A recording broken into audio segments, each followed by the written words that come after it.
नमस्कार, आप देख रहे हैं ओपन बुक भारत। गाय पर हल नहीं चलता, न होने से न होना बेहतर है। भूत बंगला बन गया 2 नंबर अरिमारी आयुष्मान आरोग्य मंदिर। धर्मपुर जिले के दलगांव विधानसभा क्षेत्र के 1 नंबर अरिमारी में स्थित 2 नंबर अरिमारी आयुष्मान आरोग्य मंदिर अब भूत बंगला बन चुका है। असमिया में एक कहावत है, सरकार ने करोड़ों रुपए खर्च करके आयुष्मान आरोग्य मंदिर का भवन तो बनवा दिया, लेकिन अब तक डॉक्टर और नर्स की नियुक्ति नहीं की गई, जिसके कारण 2 नंबर अरिमारी आयुष्मान आरोग्य मंदिर आज भी ताला बंद पड़ा है। सरकार तथा संबंधित विभागीय अधिकारियों से जनसेवा के हित में जल्द से जल्द इसे खोलने की मांग की जा रही है। प्रथमे मैं এই দলগাঁও সমষ্টিৰ মাননীয় বিধায়ক মহোদয়ক মই ধন্যবাদ জনাম।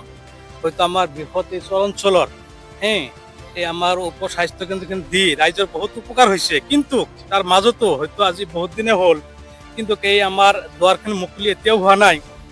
হয়তো আমাৰ অঞ্চলৰ যিখিনি আমাৰ দুখীয়া কৃষক ৰাইজ আছে, কিন্তু তেওঁলোকে প্ৰাথমিক চিকিৎসাৰ বাবে হয়তো আজি এই আৰিমাৰীৰ পৰা খাৰুপেটীয়া বা মংগলদৈত যাবলগীয়া হৈছে।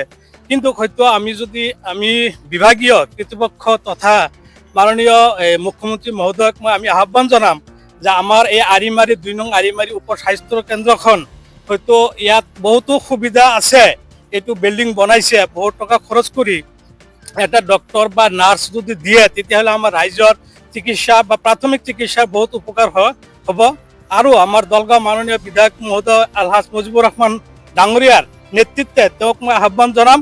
তেওঁৰ মানে আমাৰ দলগাঁও সমষ্টিৰ আমাৰ যিখন উন্নয়ন হৈছে যথেষ্টখিনি উন্নয়ন কৰিছে, আৰু আমাৰ এই অঞ্চলৰ এই আমাৰ উপ স্বাস্থ্য কেন্দ্ৰখিনি যাতে অতি সোনকালে এজন ডক্টৰ আৰু নাৰ্ছৰ ব্যৱস্থা কৰি দিয়ে, তাৰ কাৰণে মই কাতৰ আহ্বান জনাইছোঁ চৰকাৰ তথা বিধায়ক মহোদয়ৰ জৰিয়তে।